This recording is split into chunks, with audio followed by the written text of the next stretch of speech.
Giro d'Italia's three-day visit to Northern Ireland continues here in the historic ecclesiastical city of Armagh. Stage 3 begins just down there in the Shambles Market. The riders then do a lap of the town founded by St Patrick before heading out into the country.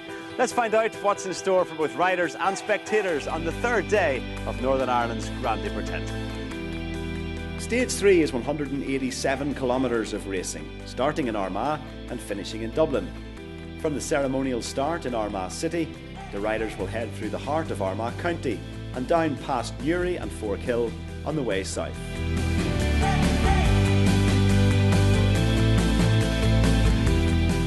This is the Georgian heart of Armagh, the Mall.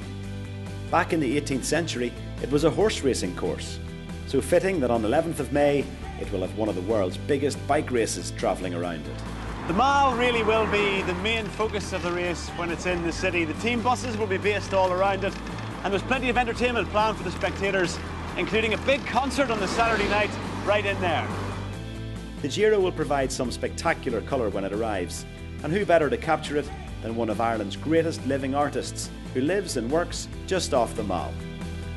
I think it'll transform Armagh, no doubt about that. The cycling outfits are colourful, you know, the whole cavalcade of cars with the bikes on top of them. It'll be like a carnival. Armagh actually has two cathedrals dedicated to St Patrick, who founded his first church here. There's history around every corner, from the Georgian architecture to the beautiful public library, one of the oldest in Ireland. And just a few miles away is the ancient mythological site of Navan Fort, the former seat of the kings of Ulster.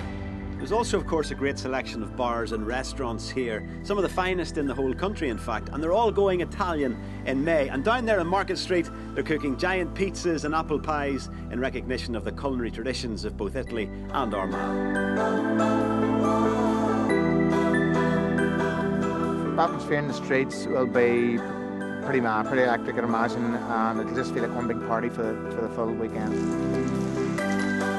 Armagh is known as the Orchard County, and May is the perfect time to experience the beauty of the countryside, because the apple blossom will be out on either side of many of the roads the Giro will travel along.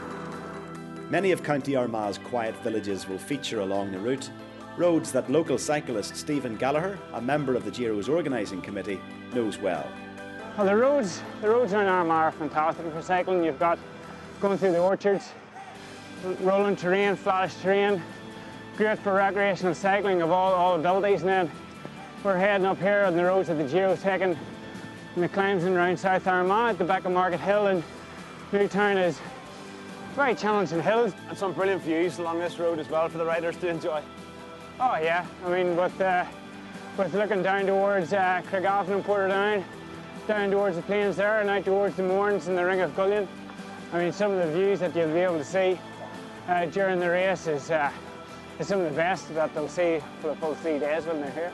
And this is one of those views. The race will travel through the hills of South Armagh and Newry, with the Ring of Gullion a fittingly striking backdrop for the end of the Giro's Northern Ireland adventure. It's 3 brilliant days fusing Northern Irish and Italian culture. See you here in May.